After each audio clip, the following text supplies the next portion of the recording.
علامه بدرالدین العیني وی یو ورځ زه په مجلس کې ناست وم چې کوم وخت کې زه طالب وم وی عیني وی د موږ یو استاذ ابو الروح شرف الدین عیسی السرماری په نامه د ما یو استاذ وی دیم ناست دی وی په علم تفسیر او علم معانی او علم بدیع کې ډېر ښه ملا و. نو یو سړی راغی مجلس ته د درس په وخت کې وی د دې آیات پوښتنه یې وکړه انما یخشى الله من عبادی العلماء وی داسې ویلې ذلک لمن یخشى صغرا سوه ذلك لمن يخشى انما يخشى الله من عباده العلماء الجنة للعلماء نتیجه داسې راوځي وی سوال یې وکړه ذلك صغرا د طالبانو ذلك لمن يخشى انما يخشى الله من عباده العلماء کم شکل د طالبانو ذلك لمن يخشى انما يخشى الله من عباده العلماء حد یو ست چې محمول وي په صغرا کې موضوع وي په کبرا کې کم شکل وي نو نتیجه طالبانو راووتله نو الجنة للعلماء جنت به تنا علماء لري ولې بل چاته جنت نشته سوال یې وکړه نو یوی سوال یې چې وکړه چې د دې څه مطلب ده نو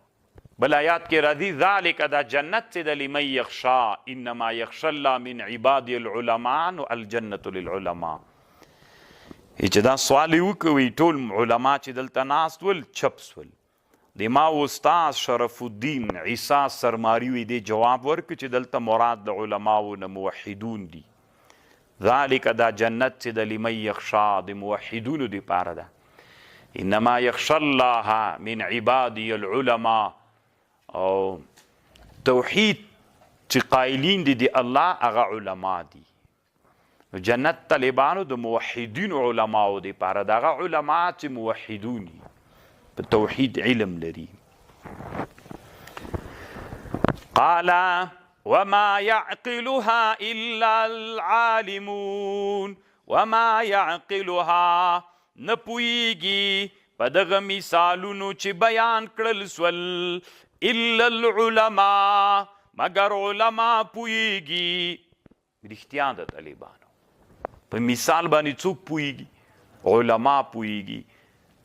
کله کله طالبانو په مثالونو کې دومره لویه معنا پرته وي چې ته ورته حیرانه سي په مثال باندې علما پویږي طالبانو کتابونو کې لیکي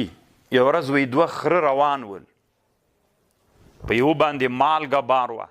او په بل باندې پومبه او مالوچ بارو قطن وی دا پې باندې بار ول نو دواړو خرو یو جای سفر کو نو کم خره باندې چې پومبه بار وله نو دی خو سپکو په بل چې مالګه بار وله هغه دروندو نو هغه ورته ویلې نو دا بل خره به ډېر ریشخند پې وهه په دې لاره باندې خیزونه به یې پورته ول چې زر راځه کنه بلا وهلی نو ورته ویلي ملګري خیر ده د ما بار دروند ده او دا ژوند ده کله ژوند کې بار په یو دروند وي بیا په بل باندې بار سپکیږي بیا دا بل دروند وي وی زه خپل کار کوه نو لاره کې طالبانو نهر راغی له دې نهر نه ایخواته پورې وتل نو چې اوبو کې ورګډ سول نو دا د یوه خره دا مالګه د اوبو ټوله ویلې کړله بار یې ډېر سپک سو مالګه ټوله هغه ویوړله اوبو ویلې کړله او دا بل خره دا مالوچو پومبه چې وه دا ټوله له اوبو نه ډکه سوله دومره درنده سوله که نه څومره ښه مثال د طالبانو ژوند داسې روان ده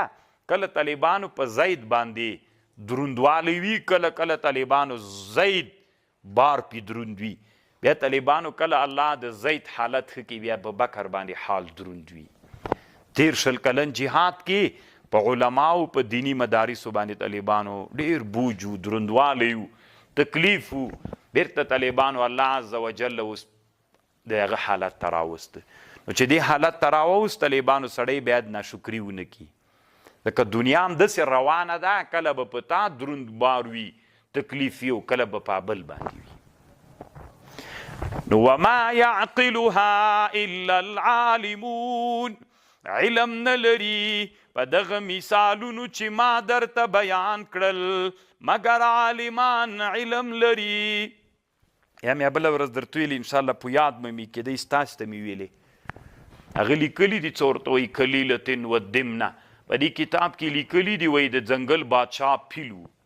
نو بیا پیل راغی طالبانو وایي داسې وکړل چې د اکا کې ځاله وله د اکا کې ځاله باندې پښه کېښودله بچي وږی ټولې ورته ماتې کړې نو د اکا کا یا کشکره موږ ورته وایو یو مرغه ده دا راغی د پیل ته شکایت وکړه چې د ما ځاله دې ولې ونړوله ویلې عذر به رانه وغواړي وایي ښه مې وکړل ته ځنګل کې څه کوې غرور کبر یې وکړ نو کشکاري ورته ویلې چې سمه ده ترې لاړله خوا یې ډېره بده سوه که دا کار دې کړی ما نه به دې عذر غوښتی څه مې نه درته دومره غرور دې وکړو زه دومره کمزور یم یعنې اصل کې مطلب دا ده چې دښمن څومره م وړکی وو په غټه سترګه به ورته ګوري پیل ویلي چې کشکره ماته څه تاوان رسوی سي بادشاهي مې ده نو کشکره راجیګه سوله طالبانو نورو کشکرو ته ورغلله مظلومیت اظهار یې ورته وکړه ټولې راغللې د پیل مشوره دا وکړه د پیل سترګو باندې حمله وکړه سترګې یې ړندې کړلې د پیل پیلې او بیا دا کشکره ورغلله هغه ته ګیله وکړله چونګښو ته بقو ته ضفادعو ته چې ما سره پیل ډېر ظلم کړی تاسې ما سره ملګرتیا وکړئ وي څه د سره وکړو وي داسې وکئ هلته یوه کنده ده تاسې به هلته راسئ داسې به وچغېږئ پیل ډېر تږی د سترګې خو یې ړندې دي کار نه کوي نو تاسې چې آواز وکئ په زوره باندې نو پیل به هغه طرف ته راسي چې راسي دی به فکر کوي چې اوبه دي یا به کته راورغړېږي بس چونګښې ټولې ورسره راغللې نو هلته په زور آواز یې وکړه پیل غجې ته چې راغی دش کویلې اوبه دي کته له ګړنګه راوغورځېده مړ سو طالبانو که دښمن ډېر هم کمزوری په غټه سترګه به ورته ګوري خبر خو پوهېږئ که